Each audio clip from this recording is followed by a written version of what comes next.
Welcome to news wise. मैं हूं आरिफा नूर। नाज़रीन, प्रोग्राम में सबसे पहले हम बात करेंगे ओवरऑल सियासी सूरत हाल की। ऑब्वियसली जब हम सियासी सूरत हाल का जिक्र करते हैं तो सबसे पहले एक तरफ हुकूमत है और हुकूमत की जो मेन अपोजिशन जमात है पाकिस्तान तहरीक इंसाफ। मगर आज इसके अलावा भी एक बहुत अहम इशू सामने आया है। जो अपोजिशन की तमाम एक जमातें हैं और उनका एक इत्तेहाद भी है, वो उनकी तरफ से एक इस्लामाबाद में एक ऑल पार्टीज़ कॉन्फ्रेंस जो थी वो होनी थी।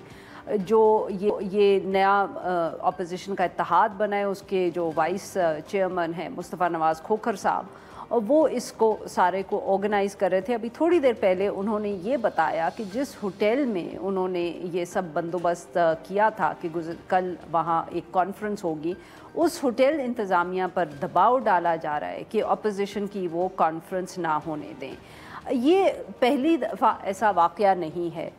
पिछली दफ़े भी जब यही कुछ अपोजिशन के रहनुमा थे, मुस्तफ़ा नवाज़ खोखर साहब थे, शाहिद खाकान अब्बासी साहब थे, महमूद खान अचकज़ई साहब थे, इन्होंने जब पिछली दफ़ा भी ऐसी कोशिश की इस्लामाबाद में, तो एक दिन तो इनका गुजर गया, तकरीरें कर रहे थे ये बैठ के एक होटल में। तो दूसरे दिन इंतज़ामिया ने आके उनका जो होटल का ऑडिटोरियम था उसको बंद करवा दिया इसी दबाव के तहत। और इवेंचुअली ये जो कॉन्फ्रेंस इन्होंने करनी थी, इन्होंने होटल के लॉबी में खड़े होके की थी। तो ये सबसे पहले इस पे बात करेंगे कि हुकूमत जो है क्यों इतनी नर्वस हो जाती है कि वो कुछ सियासतदानों को अब तकरीरें भी नहीं करने दे रही इस्लामाबाद में, जलसा तो दूर की बात। इसके अलावा ऑब्वियसली हम बात करेंगे पाकिस्तान तहरीक इंसाफ का जो 5 अगस्त का एहतजाज है कि उसमें पाकिस्तान तहरीक इंसाफ की कितनी तैयारी है या नहीं है, इजलास होगा कि एहतजाज वो कर पाएंगे कि नहीं कर पाएंगे। उन्होंने तो 5 अगस्त को इसको अरूज पे लेके जाना था, और साथ में जो उनके बेटों ने इमरान खान साहब के इस एहतजाज में हिस्सा लेना था, उसके ऊपर क्या पोजीशन है। हुकूमत की तरफ से ख्वाजा आसिफ साहब जो वज़ीर दिफा हैं, वो भी इस मौजू पे गुफ्तगू की है। उन्होंने कहा है कि जो सियासी जमातें हैं उनको ये हक़ है कि वो एहतजाज करें, मगर वो उनको इस चीज़ का हक़ नहीं है कि वो किसी किस्म का कोई तशद्दुद करें। उन्होंने पाकिस्तान तहरीक इंसाफ को याद करवाया कि एहतजाज आप ज़रूर कर सकते हैं, मगर 9 मई या 26 नवंबर जैसा अगर दिन होगा तो फिर उसकी इजाज़त नहीं मिलेगी। उनसे इमरान खान के बेटों के बारे में भी पूछा गया, तो उस पर भी उन्होंने कहा कि वो पाकिस्तान आना चाहते हैं तो वो ज़रूर आएँ, हुकूमत उनको नहीं रोकेगी। ये एक तरफ तो मौक़िफ़ है कि हुकूमत का। पाकिस्तान तहरीक इंसाफ की जो कन्फ्यूजन है उसका भी जिक्र कर दिया, वो तो अभी मौजूद ही है, बल्कि गुज़िश्ता रात ये भी कन्फ्यूजन मची कि क्या इमरान खान साहब ने अपने बेटों को आने से रोक दिया है। ख़बरें चली मीडिया पे, बट इसकी फिर जो तरदीद थी वो सेक्रेटरी इंफॉर्मेशन शेख वकास अकरम साहब ने ख़ुद की। शोज़ में भी उन्होंने ट्वीट भी किया, उन्होंने कहा ऐसी कोई बात नहीं है, इमरान खान साहब ने नहीं रोका। हुकूमत के लिए इसके अलावा माशी भी फ्रंट पे हम देख सकते हैं कि बहुत से चैलेंजेस हैं। वो चैलेंजेस इसलिए हैं क्योंकि अब तनकीद हो रही है। एक तरफ शुगर का सारा मामला है, उस पर बहुत तनकीद हुई है हुकूमत पे। अब हुकूमत खामोश रही, अपोजिशन के सियासतदान बोले हैं, PAC में बात हुई है, टॉक शोज़ में बात हुई है। इसके अलावा एक और भी स्कैंडल है जिस पे कोई नाम तो नहीं आ रहा क्रिप्टो के हवाले से, बट इशारे दिए जा रहे हैं कि हुकूमत से ही गालिबन वाबस्ता कुछ लोग हैं जो एक क्रिप्टो के मामले में भी शामिल रहे हैं।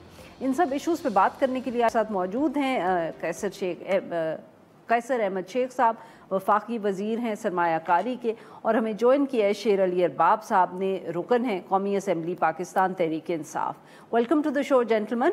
कैसर साहब, आपसे गुफ्तगू का आगाज़ करेंगे। सर, ये जो मुस्तफ़ा नवाज़ खोखर साहब की तरफ से सर इल्ज़ाम लग रहा है कि वो फिर कॉन्फ्रेंस करना चाह रहे हैं इस्लामाबाद में, और आप लोग होटल इंतज़ामिया पे दबाव डाल रहे हैं, उनको मना कर रहे हैं। ये पहले भी वाक़या हो चुका है सर, इसलिए मुस्तफ़ा नवाज़ खोखर साहब की बात पे लोगों को यकीन हो रहा है। बिस्मिल्लाहिर्रहमानिर्रहीम। देखिए, मुस्तफ़ा नवाज़ खोखर साहब ने बयान दिए हैं, हमारी तरफ से किसी किस्म का कोई प्रेशर कैसे हो सकता है। हम तो इजाज़त देते हैं कि जो मर्ज़ी आके अपना कोई अगर कानून के दायरे में बात करता है तो करे कोई हुकूमत को किसी किस्म का कोई एतराज़ नहीं है। आपने ख़ुद ख्वाजा आसफ साहब की बात को भी अभी खुद ही बताया है। तो ये तो क्लियर कट, और शाहिद खाकान अब्बासी इस मुल्क के फार्मर प्राइम मिनिस्टर हैं, तो कौन इनको किसी होटल में कर, अगर होटल वाले ख़ुद अपने तौर पे कुछ करते हैं तो ये तो उनका मामला है ना, वो किसी ज़ाती या निजी जगह भी कर सकते हैं। होटल का प्रेशर कभी नहीं हो सकता कि हुकूमत अब होटल को कहे कि इनका ना करो। खुद अगर होटल वाले तो जाके चेक करें ना, कोई तहकीक करे। आप जैसे इदारे के लोग जो एक बात कर रहे हैं, आपको चाहिए ना कि पहले इन्वेस्टिगेशन कर लें इसकी। पूरे होटल वाले अगर कहते हैं कि हमारे ऊपर प्रेशर है, हम तो हाँ नहीं सर, मैं तो इसलिए कह रही हूँ कि अब आपकी बात से तो मुझे लग रहा है जैसे आप ये कह रहे हैं कि मुस्तफ़ा साहब शायद सही बात नहीं बता रहे या वो गलत कुछ झूठ बोल रहे हैं।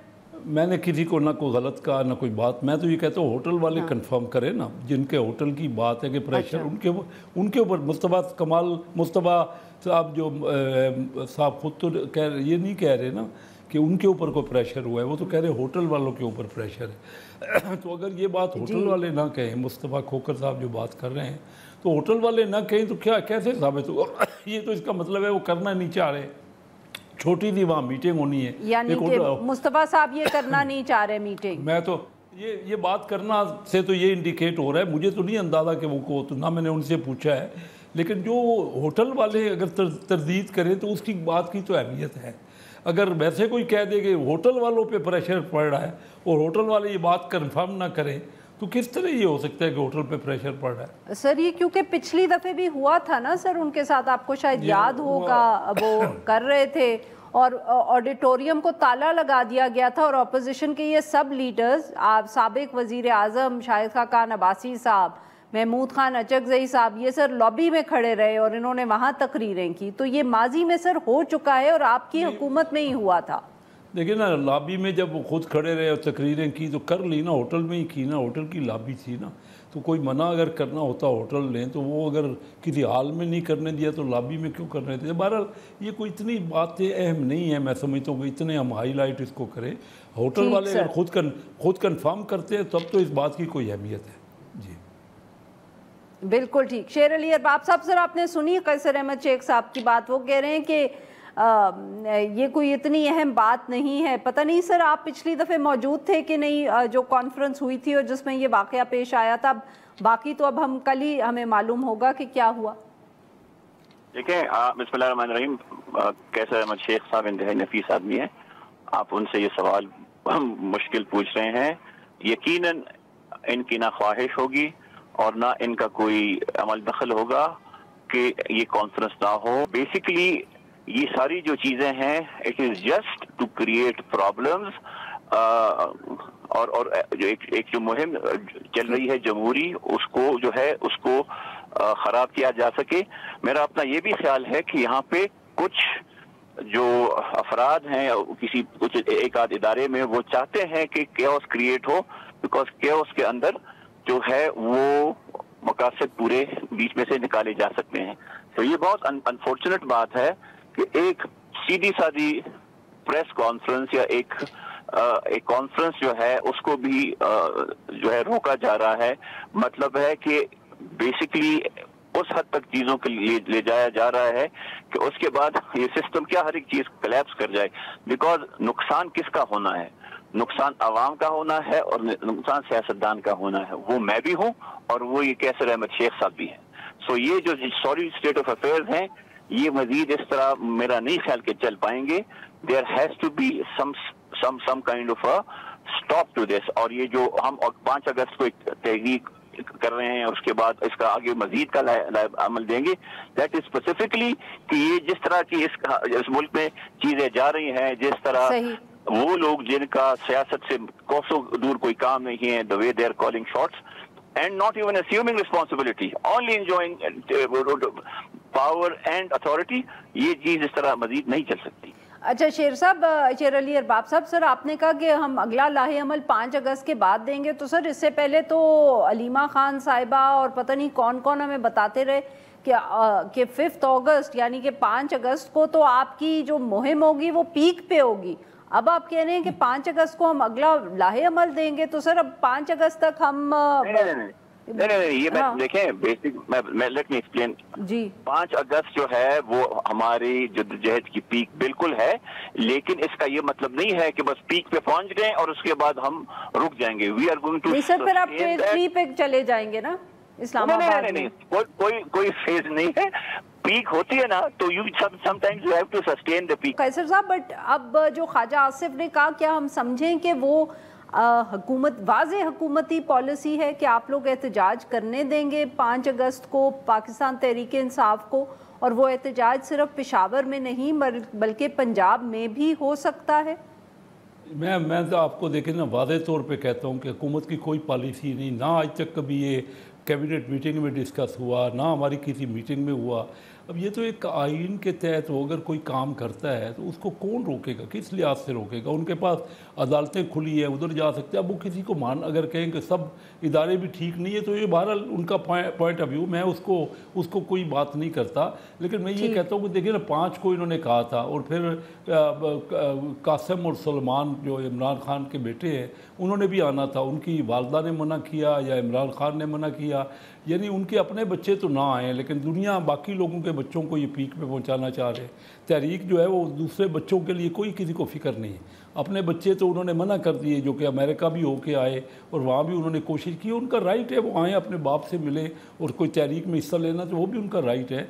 लेकिन मैं वैसे कह रहा हूँ कि देखिए ना, अगर बना किया, अभी ये भी कन्फ्लिक्टेड खबर है, कोई कहता है कि वो आ रहे हैं, कोई कहता है नहीं आ रहे, जो कुछ भी होगा वो पता लग जाएगा। अभी खुद तहरीक इंसाफ में जो इख्तलाफात हैं वो वादे तौर पे सामने आ रहे हैं, आपके सामने हैं, एक से दूसरे की बात तस्लीम नहीं। अब जो वर्कर्स हैं ना, मैं आपको बताऊं, मैं तो अपनी बात करता हूं, मैं ग्रास रूट का पॉलिटिशियन हूं और मैंने इलेक्शन कंटेस्ट करता हूं चनियोट से, जो कि फैसलाबाद डिवीज़न का एक ज़िला है। हमारे यहाँ 4 ज़िले हैं, चंजोट है, फैसलाबाद है, झंग है, टोबा टेक सिंह है।